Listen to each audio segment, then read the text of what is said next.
কড়া চাপিয়ে দিয়েছি। তো বন্ধুরা আজকে আমি মৌরি পটল করব। তো এর জন্য নিয়েছি দেখুন মৌরিটা শুকনো কড়াই ভেজে নেব। আর এখানে নিয়েছি 4টে শুকনো লঙ্কা, দিয়ে দিলাম শুকনো লঙ্কা। ভালো করে ভেজে শিলে বেটে নেব। মৌরিটা ভাজা হয়ে গেছে, এবার মৌরিটা নামিয়ে নেব। হয়ে গেছে। কড়াই দিয়ে দেবো সাদা তেল।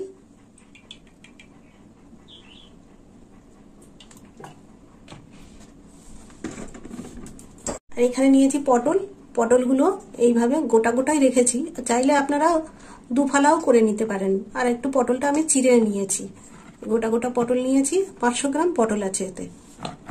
এবার পটলগুলো ভেজে নেব।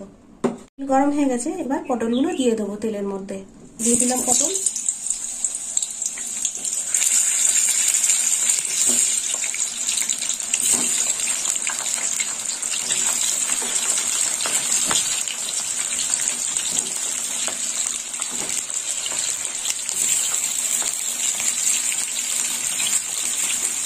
একটু লবণ দিয়ে দেবো।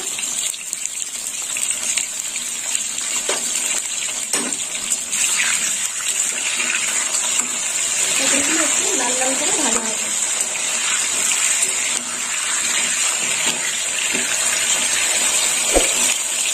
ভাজা হোক, আমি জিরে মশলাটা করে নিই। পটলটা এবার উল্টে দেবো। কিছু পটল দিয়ে উল্টে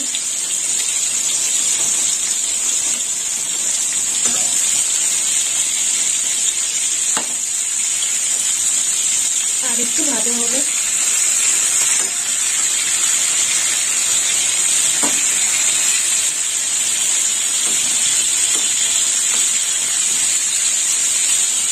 পটলগুলো ভাজা হয়ে গেছে, এবার পটলটা তুলে নেব।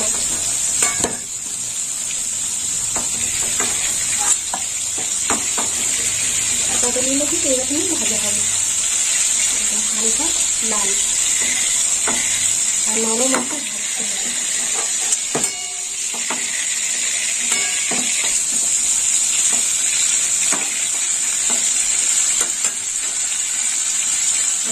মৌরি আর শুকনো লঙ্কা ছিল বেটে নিয়েছি, মশলাটা এরকম হয়েছে।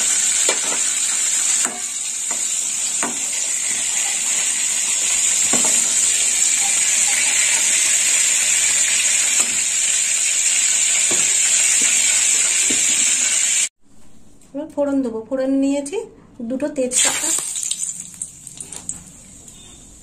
4টে কাঁচা লঙ্কা,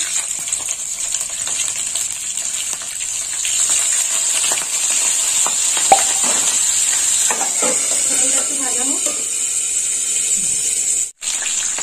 এবার দিয়ে দেবো হলুদ গুঁড়ো, দিয়ে দিলাম হলুদ। এবার দিয়ে দেবো টমেটো বাটা। চাইলে আপনারা দিতেও পারেন, নাও দিতে পারেন, আমি দিয়ে দিচ্ছি টমেটো বাটা একটু।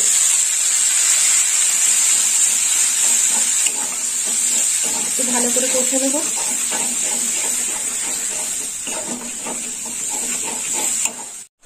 একটু ধনের গুঁড়ো দেবো, সামান্য ধনের গুঁড়ো দিয়ে দিলাম।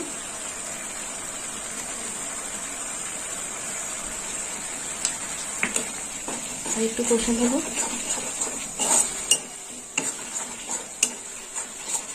তেল ছেড়ে দিয়েছে, এবার দিয়ে দেবো গুঁড়ো মশলা, দিয়ে দিলাম। আর দিয়ে দেবো ভেজে রাখা পটল। গুঁড়ো মশলা আর একটু পরে দেবো।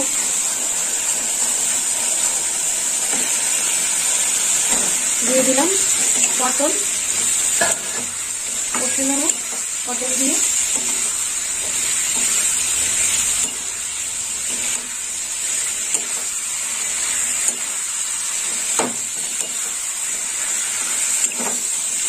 দিয়ে দিলাম লবণ।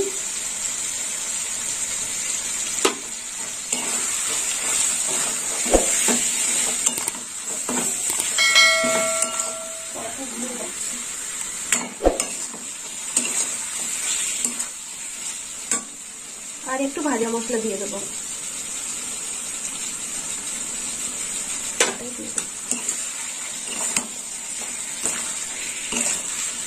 আর একটু নেড়ে চেড়ে নেবো, নিয়ে জল দিয়ে দেবো।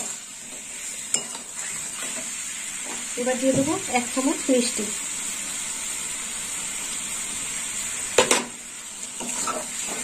একটু দেওয়ার পরে একটু কষে নিতে হবে।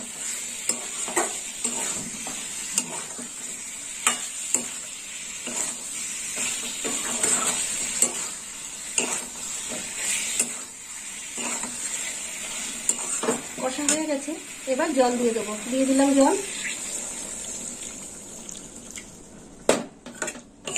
একদম মাখো মাখো হবে ঝোল।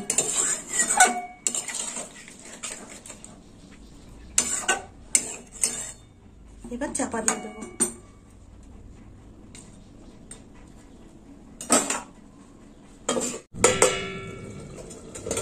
মৌরি পটল কতদূর হলো? তো বন্ধুরা এই দেখুন হয়ে গেছে মৌরি পটল। তো আপনারাও এরকম বাড়িতে বানিয়ে খাবেন মৌরি পটল, আর আমাকে কমেন্ট করে জানাবেন কেমন খেতে হয়েছে। আর আমার ভিডিও ভালো লাগলে লাইক করবেন, শেয়ার করবেন আর সাবস্ক্রাইব করবেন। বন্ধু হয়ে পাশে থাকবেন। নামিয়ে নেব, হয়ে গেছে রান্না।